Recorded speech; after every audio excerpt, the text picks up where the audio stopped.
ஹரே கிருஷ்ணா. ஓம் நமோ பகவத்தே வாசுதேவாய. ஹரே கிருஷ்ணா. ஸ்ரீமத் பாகவதம் ஸ்கந்தம் 9 அத்தியாயம் 16 க்ஷத்ரிய வம்சத்தை பரசுராமர் அழித்தல் என்னும் தலைப்பில் பதம் 32.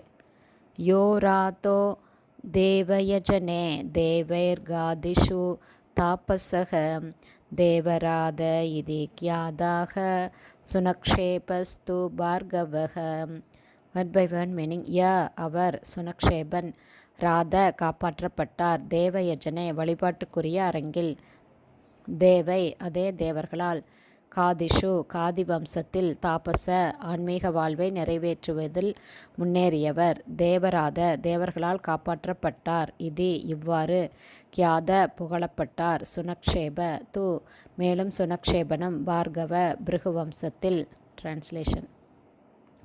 சுனக்ஷேபன் பார்கவ வம்சத்தில் பிறந்தவர் என்ற போதிலும் ஆன்மீக வாழ்வில் அவர் மிகவும் முன்னேறியவராக இருந்தார்.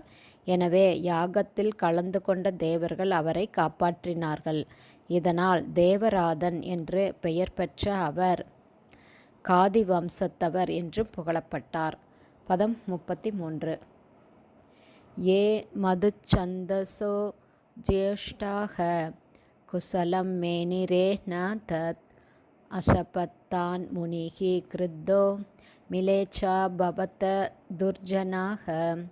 Word by word meaning. அவர்கள் மதுச்சந்தர்கள் என்று புகழ்பெற்ற விஸ்வாமித்திரரின் மகன்கள்.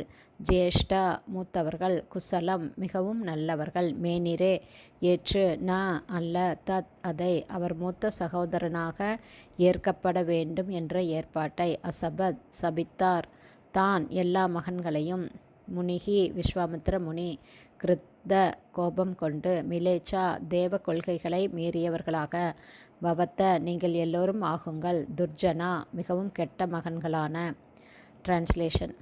சுனக்ஷேபனை மூத்த சகோதரனாக ஏற்றுக்கொள்ளும்படி தந்தையால் உத்தரவிடப்பட்ட போது விஸ்வாமித்திரரின் மகன்களான மதுச்சந்தர்களில் மூத்தவர்களாக இருந்த 50 பேரும் அதற்கு சம்மதிக்கவில்லை. இதனால் கடும் கோபம் கண்ட விஸ்வாமித்திரர், கெட்ட மகன்களான நீங்கள் வேத பண்பாட்டை மீறியதால் மிலேச்சர்களாக கடவீர்கள் என்று அவர்களை சபித்தார். Purport by Sheela Prabhat. ஜெய் ஷீல பிரபாத். மிலேச்சர், யவ்வனர் என்பன போன்ற பெயர்கள் வேத இலக்கியங்களில் உள்ளன. வேத பண்பாட்டை ஏற்காதவர்கள் மிலேச்சர்கள். பழங்காலத்தில் மிலேச்சர்கள் மிக குறைவாக இருந்தார்கள். விஸ்வாமித்திரர் தன் மகன்களை மிலேச்சர்கள் ஆகும்படி சபித்தார். ஆனால் இந்த கலியுகத்தில் அப்படிப்பட்ட சாபத்திற்கு அவசியமே இல்லை. ஏனென்றால் மக்கள் இயல்பாகவே மிலேச்சர்களாகத்தான் இருக்கிறார்கள். இது கலியுகத்தின் துவக்கம் மட்டுமே ஆகும். கலியுகத்தின் முடிவில் யாருமே வேத கொள்கைகளை பின்பற்ற மாட்டார்கள் என்பதால் ஜனத்தொகை முழுவதுமே மிலேச்சர்கள் நிறைந்ததாகத்தான் இருக்கும். அப்போது பகவான் கல்கி அவதாரமாக தோன்றுவார். மிலேச்ச நிவக நிதன கலயசி கரபாலம்.